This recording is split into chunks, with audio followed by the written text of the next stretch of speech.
There are some pretty insane things going around the XRP Ledger community. We got AMMs coming into place. There is a really cool ad that is coming up, a film around ETHgate and XRP.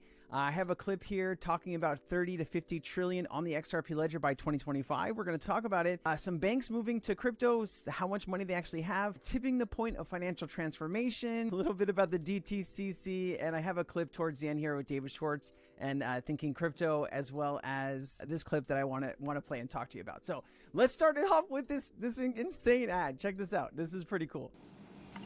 So I think you'll dig this as something that we made in the office on ETHgate. Intense. Gave a speech and they cashed it. This is Jimmy Valley, if you didn't And know. everybody recognizes that gentleman right there, Bill Hinman. Bill Hinman came to the stand in 2018 and gave his famous speech where he declared that Ethereum wasn't a security. Zach Rector? The SEC tried to allege that all sales of XRP were an unregistered securities offering. December 21st, Brad Garlinghouse came out and basically informed the world that they were soon going to be sued by the SEC. That was a stressful time. SEC is preparing to sue that crypto startup for selling unlicensed securities. Can you explain your view of whether Ethereum is a security or not, but then why you believe that Ripple is a security? We don't get involved in these types of public forums talking about any one project. We believe current offers and sales of Ether are not securities transactions. The SEC is trying to capture the digital asset space.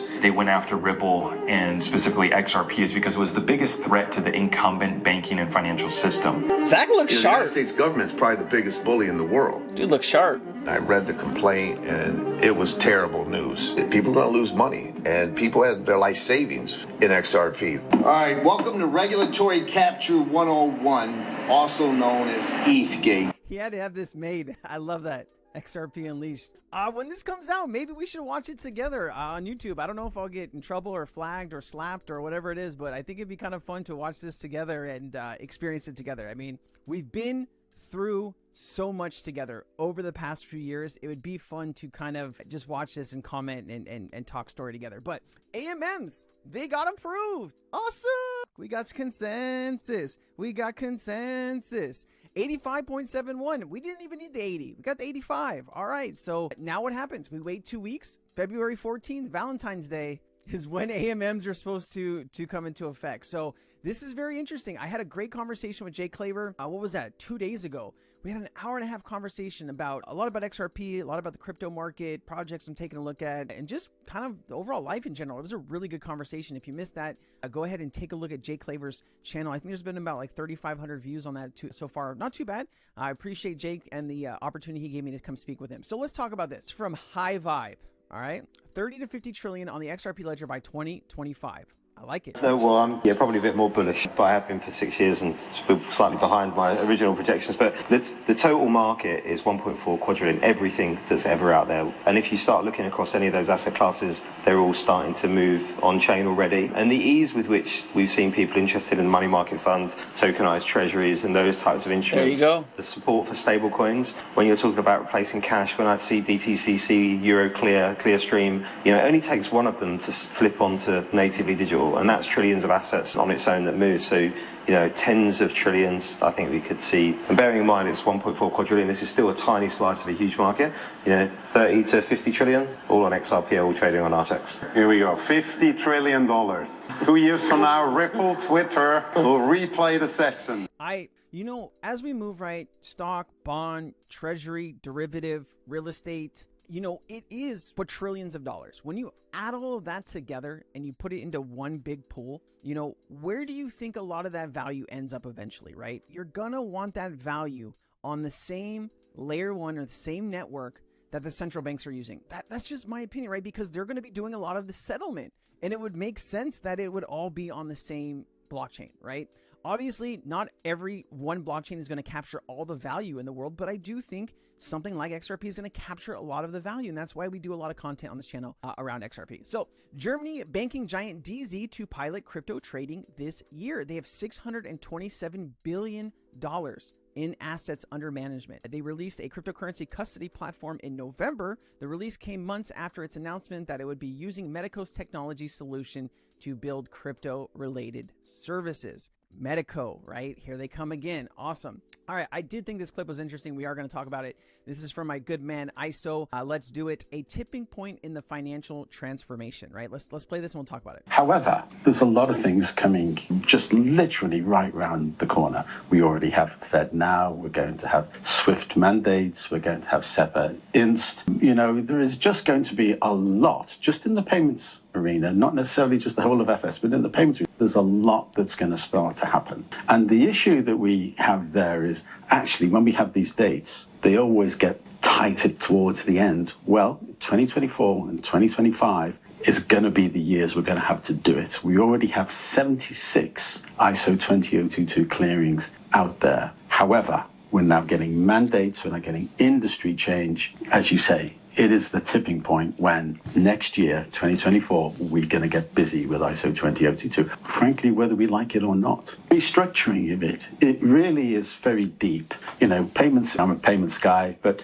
you know, payments is not the be-all and end-all of banking and, you know, it's just part of it. But all the other systems that are inside of the bank need to talk to the payment system. If you will, it's the bit in, you know, the very heart of it. So those things need to change too. Otherwise, you're just putting a layer, and you could argue you're just putting lipstick on a pig. And that's not what anybody wants to do. It might be what they have to do, but it's not what they really want to do. So it is effectively anything that touches payments needs to get changed. And I think the way to fix that in many ways is to automate. And the issue that we have here is effectively the testing and the validation of an ISO project. 30 to 50% of that is just in the testing piece. Well, if we could automate that, then you're going to save yourself an awful lot of time and get those people customer facing. Unifits is saying, hey, look, we can get 80% of that testing and validation time down. So that allows you to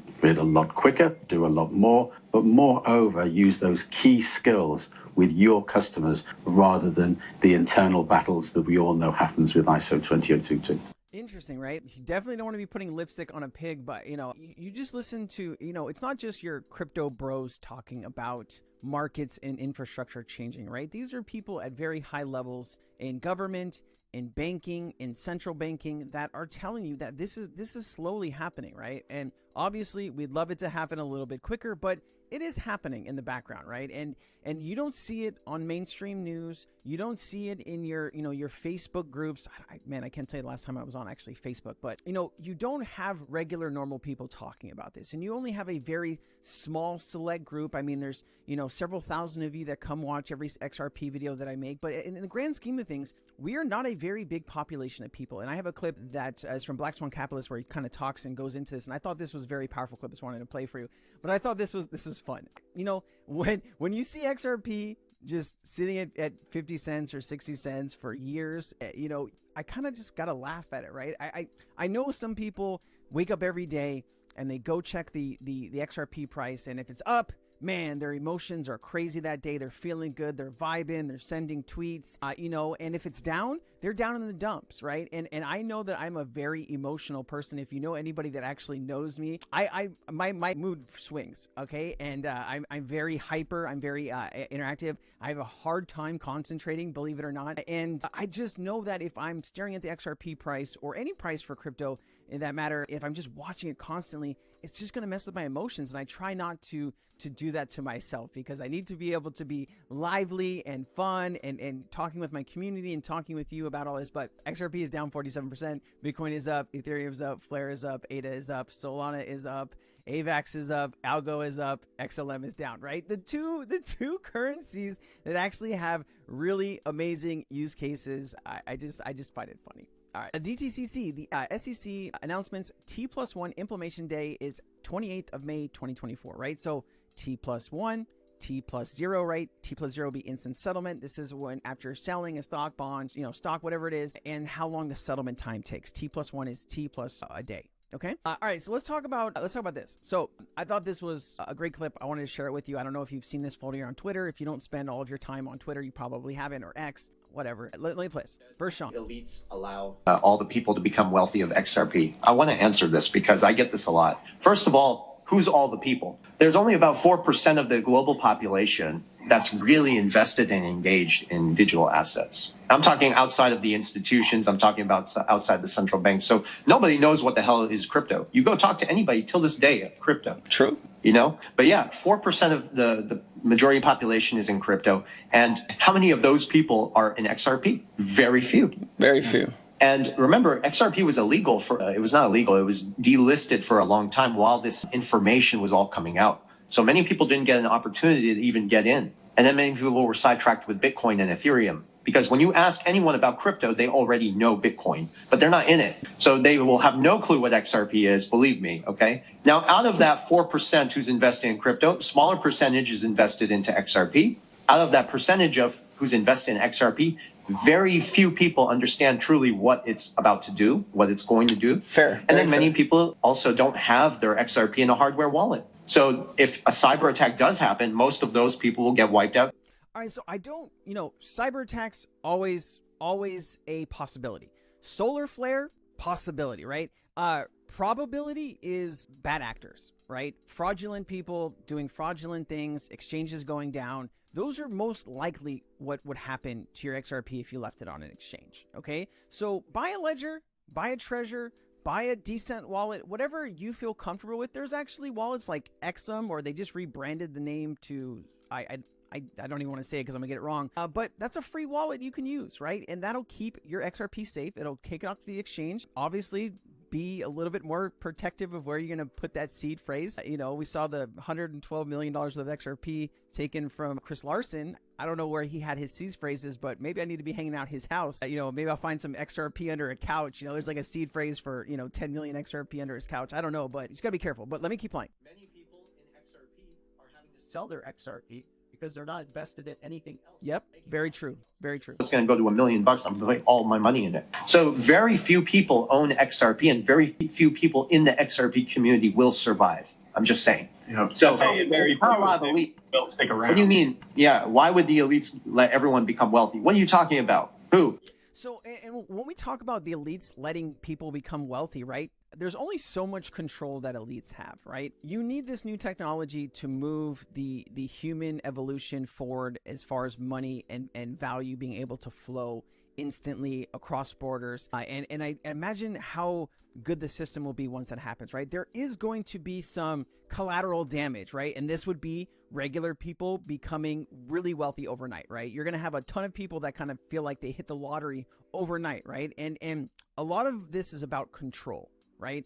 Elites want to have as few people as possible have enough money to say, I am done with this debt system. I don't want my, I don't have credit card debt. I don't have my house debt. I can do whatever I want. I can go travel. I can spend my money. I can help people. I can do whatever I want with my money, and nobody else can tell me what to do. Elites don't want a massive amount of people to have that amount of power, right? That is fact. And it's always been like that. It's always been a select few of families that want to control everything, right? And this is why I invest in digital assets, because I feel like, whether it's XRP or it's XLM or whatever it is, some of these assets are going to get me to a point where I am more financially free. Right now, I can work from home. I can make these videos. I can pay my bills with, passive income I make from my crypto projects. Some I make more money than others. Obviously, I lose money on some crypto projects, right? There's a lot of scams out here. And even the best researchers can lose out to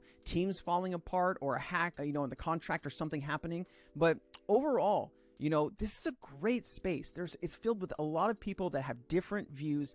And if you watch different people that have different views on different topics, you're going to be able to get a little bit of everything. You never just want to watch one person that gives you whatever they think, because then you're going to think too much of like what that person thinks. So there's a little bit more I want to play here, and then we'll get on here. And what if you sold all your XRP and exchanged it for USDC or Tether, and then they collapse? You lost everything. So it's funny. And someone's saying there, shake them out. Yes, they've been shaking people out, and they're going to continue to do so because people are not doing honest research. They're not informed. And I don't call people haters anymore. I just call them uninformed. That's it. Because if you were informed, you wouldn't be a hater. You would support what the rest of the community is trying to do.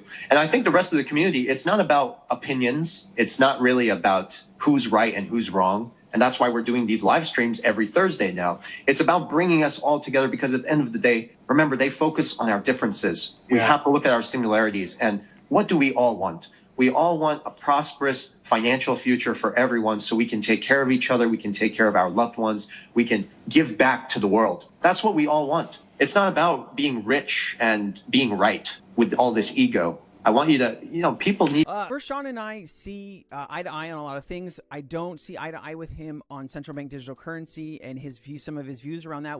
He invited me to join one of these live streams and have a conversation with him. So I really respect Vershawn, and I'm looking forward to having that conversation. I hope you can join us when we do have that conversation. It's always good to get different viewpoints and different people saying different things. That way you can form what you believe and what you think, right? And at the end of the day, we're all trying to help regular normal people have better lives, right? We don't do this because we're making millions of dollars because of the views, right? I make like $800 or $1,000 a month from YouTube, right? I am not knocking down millions of dollars on YouTube, but I do it because I find it fun. I like talking with you. I like getting in front of this camera. It took me a while to get comfortable in front of this camera, but I find it, it's a release for me where I get to share the things that I truly believe in, the things that I really care about. And a lot of you like this channel. So I really appreciate you. I love you. Let's finish it out with this one clip from David Schwartz and Tony Edward from Thinking Crypto, and I'll let you get out of here. Looking forward to this year? Well, regulatory clarity, a resolution to the lawsuit, obviously. There is some reasonable chance that Ripple's lawsuit with the SEC will be resolved in 2024. Big on sort of scaling at the blockchain layer. I think right now people can't really innovate right at the blockchain layer, and technologies like sidechains and some of the zero knowledge proof stuff will enable people to innovate more sort of right at that lowest layer and enable more scalability. Just getting more people into the ecosystem, I think, is the biggest thing. Like, we have to create user experiences that are compelling to people. But on the XRP ledger side, I'm hoping the AMM will eventually activate. Decentralized identity doesn't seem all that controversial. And seeing things like carbon markets and tokenized securities, I think giving them access to tokenized securities and giving them access to things like collateralized lending. So those kinds of things are exciting. And of course, institutional adoption. We'll see what the Bitcoin ETFs lead to. Institutional adoption, tokenized securities, tokenized derivatives, tokenized real estate, that's the future, right? And XRP is going to be one of the assets that'll still be around in 10, 20, even 30 years ago. Even when we're gone, XRP will still be around, all right? And that's why I hold the asset. I think it's one of the best assets to have in the crypto space that is going to make it through this big bust cycle we're going to have in a few years from now. Thank you for making it to the end. I really appreciate you. I'll see you in the next one. I've been Crypto Sensei. Aloha.